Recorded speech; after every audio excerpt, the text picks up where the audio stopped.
What is good, guys? This is Charles from Team COG coming at you guys here with NEKROZ combos featuring the new support from Terminal World 2. And if you guys don't know, NEKROZ got revealed 4 new cards from Terminal World along with Direct and Fabled. And I'll go ahead and let's go ahead and, get the elephant in the room out. The support compared to Terminal World 1 and then its Gym Knight, its Direct, and its Fabled counterparts seems a little lackluster, but that was probably the most the thought from at first. But something to take note, guys, is NEKROZ was already meta relevant once, and I think Konami's very well watching how they put out and make future support. But essentially, we got a Divine Mirror, Advance, and Amelia, and Metaltron, NEKROZ and Metaltron to be able to go ahead and go here today.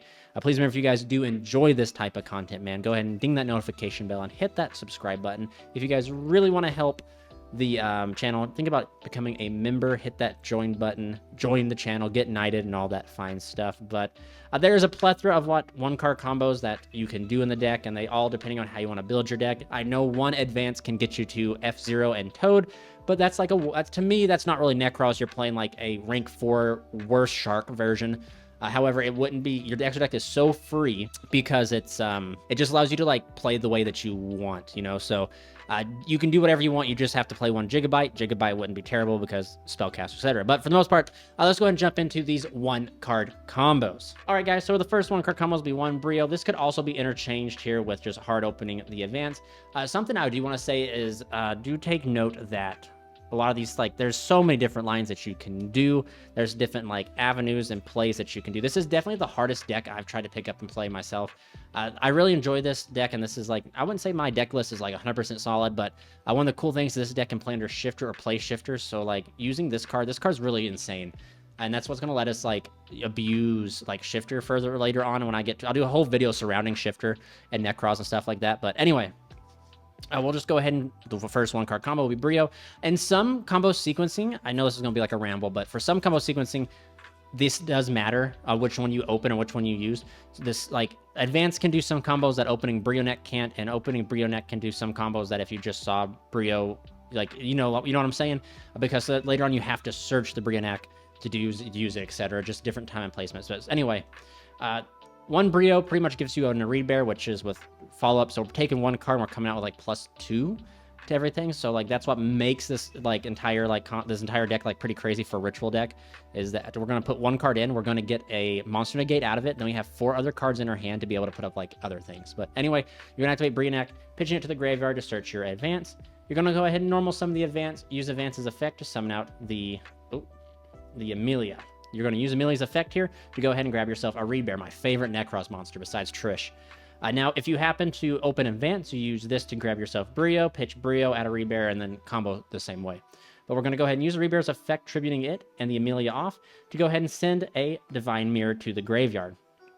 We go ahead and use the Divine Mirror, and you can use either one of these cards if you really want to, depending on what type of plays you have, what other cards you have in your hand. Most notably, you'll probably go for this because you're going to have more ways to search out Caster, and Caster is going to be able to be the Monster Reborn, so then your board can progress into a Toad or something else. You go ahead and search yourself Necroz Cycle. You go ahead and activate Cycle, tributing the Advance to go ahead and summon out your Reed Bear, and then you go ahead and trigger the Advance right now to go ahead and add yourself back 2 cards. So essentially we started with 1 card, and now we have 1, 2, 3. We've gone +2. A Reed Bear is a monster negate. And again, since we only summoned the Witch with the Advance, we could technically use the Witch to summon itself here. So that way, if we have access to Trishula in our hand, if you opened Trish in here, you had the ability to Trish, Unicorn, etc. You have the ability to use this during the opponent's turn to summon out Trish or Unicorn, which is kind of a cool little setup. But essentially, 1 Advance or 1 Brio gets you to a Reed Bear. So that's really good combo economy in the sense that this is a ritual deck. Remember, if you guys have been a long fan of the channel, I've long said that when I look at combos and stuff like that, if the amount of cards I'm putting in are not break even, or if I'm not plussing out of them, it's not worth it. I'm not trying to put a 2-card combo and only come out with 1 disruption, right? So in the sense of what this entire combo does, 1 card goes in, 1 disruption comes out with a lot of follow-up, which is what I think is going to give this deck a crazy ability as a follow-up. And come on, Konami, when we finally get the support in Battles Legend, give my boy Reed Bear here a QCR, please. So anyway, that's it for this one. We're going to go ahead and jump on into the next 1-card combo. All right, guys, the next 1-card combo is a Nadir Servant. This card is Dogmatica. Essentially flows with this deck extremely well. And that's what's kind of crazy is I kind of wish that like the Dogmatica stuff didn't work so well, because like it stops us from being able to use Impulse because they're light monsters. But the Nadir Servant plus like the Maximus and like the Fleur de Lis and the like Ecclesia all give this deck so much extra push and a lot of like combo potential, essentially. Because a lot of starters, a lot of like stuff. As remember, we're a ritual deck, so we already have to have like 3 cards to be able to play the game naturally: the monster, the spell, and the tribute. So like cards like Nadir Servant and stuff like that, and the Dogmatica package gives this deck like all 3 of those. So anyway, we're just going to start out with activate Nadir Servant. You're going to go ahead and send from the extra deck your Garuda, and you're going to add yourself your Dogmatica Maximus, and then of course you get 1 random draw off of the Garuda. So again, 1 card in, 2 card. We've already plussed. Like that's how crazy like Nadir is. There's a reason this card was semi-limited for a little bit. We're going to go and activate the Maximus, banishing the Garuda to go ahead and special summon it down, and then we're going to go ahead and use Garuda's effect, sending your Herald of the Arclight and your Titaniclad. Now you can send essentially anything you want, but this is like what's going to give you the most bang for your buck. Of course, this is in our hand. The Herald's going to trigger to go ahead and search this Brio. And just like the 1 card combo I showed you before, any way you're at form to Brionac gives you access to a Reed Bear. And do take note, since we use Nadir Servants, we're locked out of the X deck. So no Toad, no anything like that. So we're going to go ahead and discard Brionac to go ahead and search the advance. We're going to go ahead and search the advance, use Advance's effect to go ahead and summon out Amelia. The Black Witch is going to go, or not the Black Witch, I'm sorry, been playing too much Infinite Black Witch. Amelia, the Witch, is going to go ahead and grab us a Reed Bear. And then, of course, like very much the 1 card combo, a Reed Bear, go ahead and sending these, is going to go ahead and send the Divine Mirror. We'll go ahead and tribute or banish the Divine Mirror, and we'll just go ahead and banish the Brionac to be able to have, you know, for follow-up the next turn, to go ahead and search ourselves Necroz Cycle. We're going to go ahead and use the Necroz Cycle to tribute off the advance, to summon off the Reed Bear. Of course, a Reed Bear is going to grab us, well, not a Reed Bear, but advance is going to trigger, adding us back to Brio and the Divine Mirror. And then normally I'd be like, and that wraps it up. 1 card, look at the advantage we have. We have 1, 2, 3, 4, 5 cards, starting with 1 that's a +4. But in the end phase, you can either do 2 things. I like to use this to summon out Ecclesia over here or wherever, and then use Ecclesia's effect to grab you Fleur de Lis. And the reason I like Ecclesia is because, and sometimes, like when you get disrupted, you're kind of forced to use the Maximus as tribute fodder, or you know, something like that. So you won't always have like the ability to keep Fleur de Lis live. So in this scenario here, you're going to have the ability to keep Fleur de Lis live, whether you have to tribute the Maximus, or if you have to use a Reed Bear to tribute one of these to offer the negate because you don't want to like tribute itself. It allows you to keep a Dogmatica name to be able to keep your Knighted alive, which gives this combo essentially a monster negate and then an imperm as well, which again, 1 card went in, so 1, 2, 3, 7. We went literally +6. That's insane when you think of combo economy and stuff like that.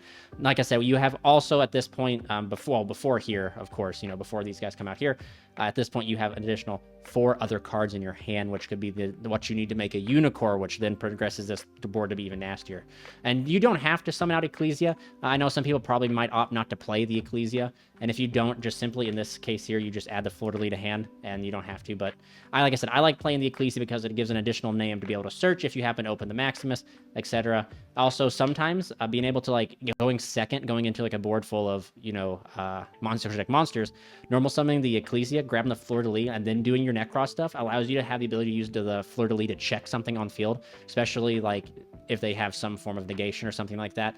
You can check the Fleur de Lis, you can use the Fleur de Lis to check the field and stuff. Again, this is still off of like 1 card, which is kind of wild. We'll go ahead and showcase you guys 1 more 1 card combo. This one's going to be kind of like cookie cutter and simple, so yeah, we'll jump on into it. All right, guys, 1 card combo.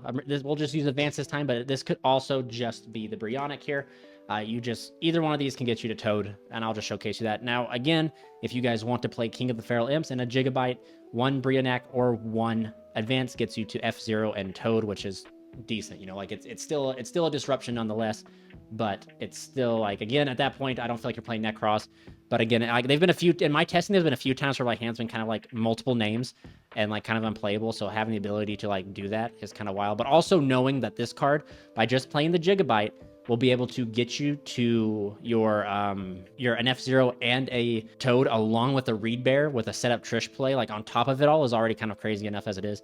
But I mean, there's been a few. The reason I've totally went away from that package is because Gigabyte works well if you already open good, but Gigabyte makes bad hands worse. And I'm not trying to like, the deck is already hyper consistent, but I'm not trying to make my hands worse because I feel like we're already at a disadvantage because we're like a ritual deck. So I decided to cut it. But like, again, this is like literally months before the support's officially released, you know, so like 100% it could change. But anyway, again, just enough rambling. We'll go ahead and normal summon out the Advance. Advance's effect to go ahead and trigger to summon out the Amelia. Amelia effect, you can go ahead and search yourself out your Brionac. Now here, you go ahead and overlay here for your Bahamut. You go ahead and detach here, summon out your Toad, and essentially there you go. That's the combo. That's so simple.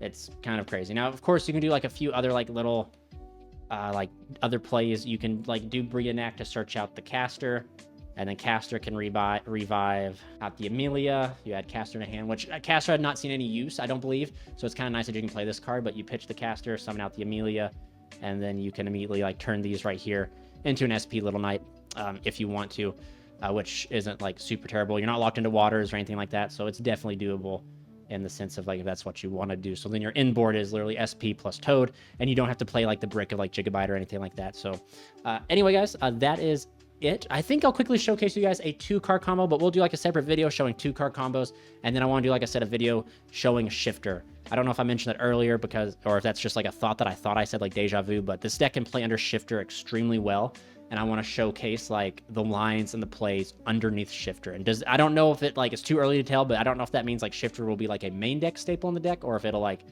just be like a, you know, like we can play under Shifter and we can side Shifter, if it's going to be like a main deck strategy because Shifter blows out other decks. But anyway, we'll quickly do a 2-card combo here. Okay, guys, so here we go. Here is a 2-card combo.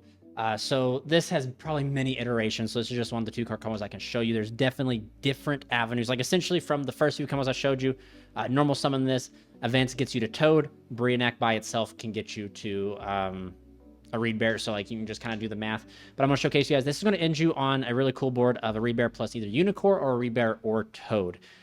Yeah, so, or it could be like a Trish as well. You could just substitute out the Unicorn for a Trish, and then you have the ability to like Trish your opponent, potentially, depending on the rest of your hand. But anyway, you're going to start by normal summoning your Advance. Advance is going to summon out your Witch. Witch effect is going to go ahead and grab out your Reed Bear. I think we're going to go ahead and use the Necroz here. It doesn't really matter the sequence. It does matter to an extent, but we're just going to go ahead and try and get these out of the way to grab the Unicorn. We're going to go ahead and use the effect of a Reed Bear, sending this and this and this to go ahead and dump 2 spells. We're going to dump the Mirror, Divine Mirror, and the Necroz Mirror. And here we're going to go ahead and banish Mirror and the Brionac. It doesn't matter. Just don't banish the Reed Bear. I'm sorry, guys. That was a little bit out of order. You're going to search the Kaleidoscope, banish Mirror, and like I said, just don't banish the Reed Bear. It's probably smart to go ahead and banish the Amelia. And you want to banish Amelia because it's what's going to let you make the Toad, to go ahead and search yourself your cycle. You're going to go ahead and activate your Kaleidoscope here, sending the Herald of the Arclight to go ahead and summon out your Necroz of Unicorn. The Arclight's going to trigger to allow us to search for Caster. We're going to go ahead and use Caster's effect to pitch itself to bring back out the Advance. And then right here, we can go ahead and fire off our Necroz cycle. Now, if you guys were keeping count, that's 1, 2, 3. This right here will be our 5th summon, which is going to summon back the Reed Bear here for us. And then we're going to trigger the Advance to be able to add back these 4 cards. So again, kind of wild. So these are our 4 cards here. And potentially you could pass. You could just end on a Reed Bear plus Unicorn, which this is a skill drain, and a monster effect negate, which is really good. A skill drain for extra deck monsters and this right here. But if you want to proceed a little further, you can go ahead and special summon out your Witch. So Witch can do this because Witch hasn't used her own effect to summon. So that allows us to kind of cheat around here. And we go ahead and make ourselves our Bahamut Shark. And then we go ahead and detach here to go ahead and summon out our Toadally Awesome. So then there you go. We have the ability right here for like this. So it's a Reed Bear plus Toad or Reed Bear plus Unicorn, which is a cool 2-card combo. And then on top of that, we have come we've come out so many cards ahead. We put 2 cards in. We've already did that +1. So then we have like another 3 cards in our hand. It's just kind of wild. But anyway, that's just a showcase, you guys, just a little bit of taste of what Necroz can do moving forward in the future. But most importantly, guys, you guys stay safe, stay healthy. This is Charles from Team COG. We're going to sign out.